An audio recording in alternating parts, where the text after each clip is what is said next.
Halo Bapak Ibu, saudara-saudara sekalian yang terkasih, kita akan merenungkan firman Tuhan pada hari ini tanggal 1 Mei 2025 dengan tema Hidup dalam Terang Kristus. Dan sebelum kita mendengarkan dan merenungkan firman Tuhan, mari kita berdoa. Tuhan Allah Bapa kami bersyukur Tuhan untuk hari yang telah Engkau berikan, dan pada malam hari ini kami hendak merenungkan firman Tuhan tentang hidup dalam terang Kristus. Kiranya kami dapat hidup dalam terang Kristus, dan hanya Engkau saja Tuhan yang memberkati hati dan pikiran kami sehingga kami siap menerima firman Tuhan. Bersabdalah Tuhan sebab kami siap untuk mendengar. Dalam nama Tuhan Yesus Kristus kami berdoa. Amin.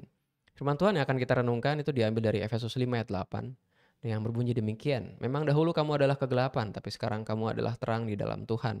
Sebab itu hiduplah sebagai anak-anak terang. Nah Bapak Ibu dan saudara-saudari sekalian, saya yakin Bapak Ibu pernah di rumah mungkin mati lampu, atau baru pertama kali masuk dalam ruangan yang gelap, yang belum ada lampunya. Dan begitu saya renungkan kejadian-kejadian di mana kita lagi dalam keadaan gelap, itu ada 3 hal yang terjadi. Yang pertama adalah disorientasi arah dan tujuan.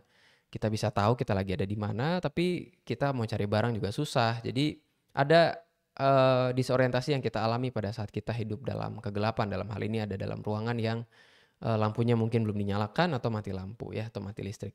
Yang kedua, ini ironis ya, dalam kegelapan kita bebas melakukan apapun, nggak ada yang lihat. Jadi kalau kita mau melakukan apapun juga ya hanya diri kita yang mengawasi, dan tentu saja Tuhan ya, yang terkadang juga kita nggak sadar bahwa Tuhan itu mengawasi kita. Jadi dalam gelap itu orang bebas melakukan apapun. Yang ketiga, batasan menjadi tidak terlihat. Kita nggak bisa lihat tembok ada di mana, kita nggak bisa lihat ada meja, ada kursi, dan sebagainya. Sehingga ya seringkali kalau lagi mati listrik, lampunya mati semua, lagi gelap, kita terkadang nabrak tembok, nabrak kursi, nabrak meja, dan sebagainya. Dalam hidup dalam kegelapan juga sama, yang diilustrasikan dalam firman Tuhan tadi dari Efesus 5 ayat 8. Pada saat orang hidup dalam kegelapan, dia tidak tahu arah dan tujuannya. Dia nggak tahu apa yang harus dia lakukan. Dia juga nggak tahu apa yang arah dan tujuan hidupnya kemana. Yang kedua juga bebas melakukan apapun. Dalam kegelapan, dosa berkembang dengan sangat cepat dan juga mencengkram hidup kita. Karena dalam kegelapan kita merasa tidak ada yang melihat apa yang kita lakukan. Kemudian batasan hidup jadi nggak terlihat juga. Kita bebas melakukan apapun, dan terkadang apa yang kita lakukan justru membawa dalam kegelapan yang lebih dalam, dan kita jadi hidup dalam dosa.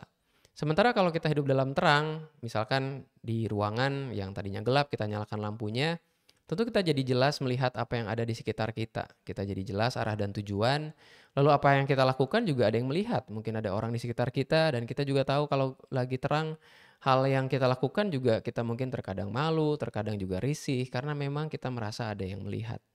Yang ketiga, batasan juga jelas terlihat. Kita tahu di mana pintu, di mana tembok, di mana ada meja, di mana ada kursi, dan sebagainya.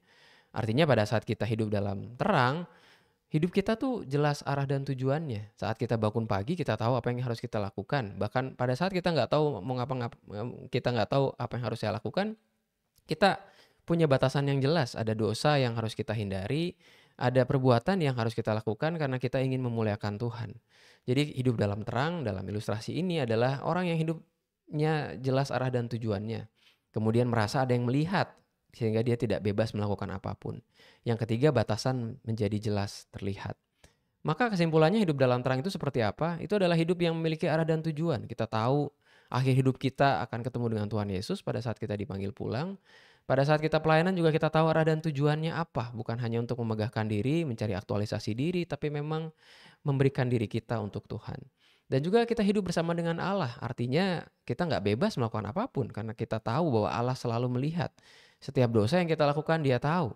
Bahkan ketika kita berusaha melakukannya sendiri, kita juga sadar bahwa ternyata ada Tuhan yang melihat. Jadi hidup bersama dengan Allah itu adalah hidup dalam terang. Yang ketiga adalah hidup dalam batasan perintah-perintah Allah.